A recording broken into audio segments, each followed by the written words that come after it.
First ఆయన పుట్టించేవాళ్ళు ఎవరూ లేరు.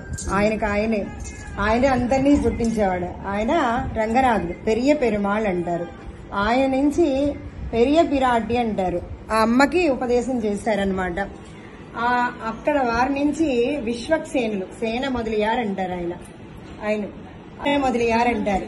అమ్మ ఆయనకి ఉపదేశం చేస్తుంది. ఆయన నుంచి నమ్మాళ్ళ వారికి ఉపదేశం చేస్తారు. ఆయన నమ్మాళ్ళ వారు శ్రీమన్నాథములకు ఉపదేశం చేస్తారు. నాథములు ఉయ్యకొండాలు అనేటువంటి వారికి ఉపదేశం చేస్తారు. వారు మణక్కాలు నంబి, వారి ఆళవందాలంటారు. వీరు పెరియ నంబి. తర్వాత మధ్యలో మన పెద్ద హారం ఉందనుకో, ఆ హారానికి బాగా లాకెట్ ఉంటే ఆ హారం గ్రాండ్ గా ఉంటది అనమాట. అట్లా పచ్చల పథకం లాగా మధ్యలో రామానుజుల వారు ఉన్నారనమాట. వీళ్ళందరూ కూడా రామానుజుల వారి కంటే ముందు వాళ్ళు, రామానుజుల వారు అవతరించక ముందు వారు. వీళ్ళంతా కూడా రామానుజుల వారి సంబంధం చేత మేము ఉజ్జీవించామనుకున్నారు, మేము ఉన్నవాళ్ళమయ్యామనుకున్నారు అనమాట. వీరి తర్వాత పరాశర భట్టర్, ఎంబార్లు, పరాశర భట్టర్, నంజీయర్, నంబిళ్ళై, వడక్కు తిరువీధి పిళ్ళై, పిళ్ళై లోకాచార్యులు, తిరువాయుముజి పిళ్ళై, స్వామి మణవాళ మామల్లు. ఇలా మనకి ఆచార్య పరంపర అంతా కూడా ఇలా లభించింది. అక్కడ మధ్యలో ఉంది ఫోటో చూడండి, అది తిరుమంత్రం.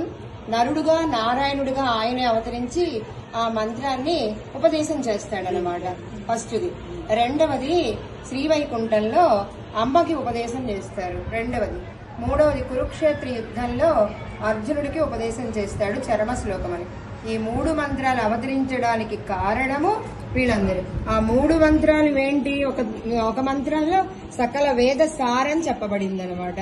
అన్ని వేదాన్ని, శాస్త్రాన్ని ఫిల్టర్ చేయగా 3 కుండల్లో 3 వేదాల్ని చిలికితే 3 అక్షరాలు వచ్చినాయట. ఆ ఊ మా అని ప్రణవం వచ్చిందట.